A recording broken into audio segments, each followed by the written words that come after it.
Hello guys, मेरा नाम आकांक्षा है। मुझे एज एन व्लॉगिंग वगैरह कुछ नहीं आती है, बट मैं एक इन्फॉर्मेटिव वीडियो बना रही हूँ क्योंकि आई रियलाइज़ दैट क्योंकि ये चीज़ मेरे साथ हुई है, तो मैं उसी चीज़ के बारे में बताना चाहती हूँ। तो द थिंग इज़ दैट कि 2 वीक्स पहले मैंने अपना फ़ोन खो दिया है। Such as don't know exact location कहाँ है, क्या है, मैं कुछ भी याद नहीं है। इवन मैंने गूगल अकाउंट से ढूंढने की भी कोशिश करी, बट मुझे मेरा फ़ोन नहीं मिला। तो द थिंग इज़ दैट कि यहाँ पे मैं एप्पल अकेडमी, डेवलपर अकेडमी में पढ़ रही हूँ, एप्पल डेवलपर अकेडमी में। तो यहाँ पे फ़ोन और लैपटॉप आपको उनके साइट से मिलता है। द थिंग इज़ दैट कि जो मेरा मेन फ़ोन था वो तो खो गया, लेकिन उसके अंदर ऐसा था कि आपका जो भी मेरा सारा डेटा था वो गूगल अकाउंट में था। मीन्स कि मेरे ईमेल्स, इंपॉर्टेंट ईमेल्स, उसके अलावा जो भी मेरे फ़ोटोज़, वीडियोज़ और मेरा व्हाट्सएप का डेटा था वो सब कुछ गूगल अकाउंट में था। But the main thing is that financial, तो जो मेरा फाइनेंशियल बैंकिंग पार्ट है वो मेरा पूरा नंबर से एडेड है। तो द थिंग इज़ दैट कि मेरा फ़ोन खो गया तो मेरा नंबर मेरा सिम पे चले गया, तो मैं बैंक में कैसे एक्सेस करूँ? एज एन इंटरनेशनल स्टूडेंट मुझे चाहिए अमाउंट ट्रांसफ़र करने के लिए इधर वाली बैंक में।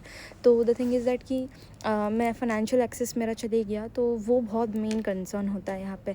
तो आप ट्राई कीजिए, मतलब कि मेरे साथ तो ये था कि मैंने अपना एक इंटरनेट बैंकिंग ऑन रखा था, तो उस वजह से जो है मैं अमाउंट ट्रांसफ़र कर पा रही थी। बट मेरा फिर भी एक बैंक जो था वो लॉक्ड हो गया, डोंट नो व्हाई, बट वो लॉक्ड हो गया। आई थिंक मैंने ऐप से उसको नहीं ऑन किया, तो इस वजह से उन्होंने मेरा इंटरनेट बैंकिंग भी लॉक कर दिया। तो मैंने पूरा बैंक को मेल वगैरह किया, रजिस्टर्ड मेल आईडी से सारी चीज़ें। सो दे सेड कि आपको नंबर पर ही पेन आएगा और उससे ही आप कर पाओगे।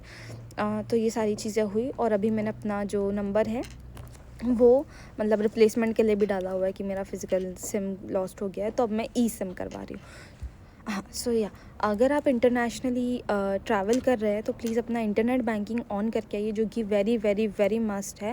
एंड अपने जो भी कंसर्न पर्सन है, आपके रिलेटिव्स, पेरेंट्स वगैरह कोई भी, तो आप प्लीज़ उन्हें चेक्स दे के आइए साइन करके। मैं जैसे अपने पेरेंट्स को चेक्स दे के आई थी, तो जिस बैंक में मेरा पूरा अमाउंट था, तो उस चेक के थ्रू मेरा पूरा अमाउंट दूसरे बैंक में भी ट्रांसफ़र हो गया।